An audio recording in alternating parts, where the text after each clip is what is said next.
It never fails. Whoever I coach, there's always one person in their life that's a difficult person or more that they have to contend with. Maybe it's a family member, maybe it's a colleague at work or a boss. Sometimes it's the ex that they have to deal with or the mother-in-law or whatever it is.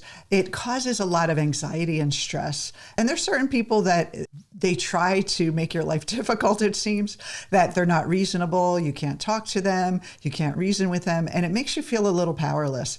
Well, you're not alone. And we all deal with difficult people, but the real key is that these difficult people are doing you a favor because they're helping you see your own mind. First, you want to look at what is triggering me about this person, and they are activating something in you that is, and pulling something in you that needs to be made conscious. And it may have nothing to do with this person or the situation, but it's showing you a deeper pattern in your life that maybe you didn't notice before. And this person, basically you're handing the script out to them to be difficult so that you can learn more about yourself and understand how what it's pulling from you is actually stopping you. So for example, if someone's always demanding or always wanting more from you, and you're finally kind of feeling this like, I can't give this person enough, it may be a sign that maybe you're an over giver or an over pleaser, and you're noticing that this person is magnifying that pattern.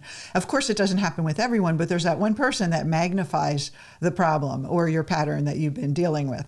So we want to be kind to ourselves when we have these encounters. We want to take all that energy that is activated in us to use for our own growth.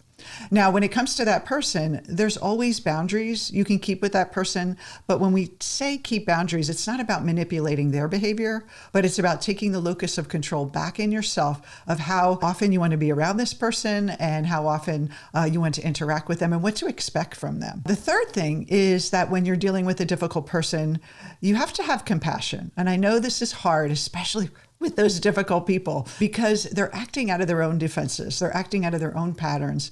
And maybe they didn't have a love or affection or great upbringing. And maybe that's why they act that way. And it's been passed down from generation to generation. Maybe something happened earlier in their life that created these kind of defenses. And it's not to get them off the hook, but to understand that most people are acting out of their own conditioned responses, including you. So that interaction with that difficult person is an opportunity for you, but also an opportunity to have compassion for that person, because we all act out of conditioning. We all react in life. If we can have more compassion for those really difficult people, it's easy to have compassion for ourselves. So next time you have that difficult person in your life, roll up your sleeves instead of throw up your hands, and really get down to what is this person showing me about my mind, and how can I use this situation to empower me? And then how can I send compassion to that person? Because for them to be that way, they may just be, struggling and suffering in their own way too.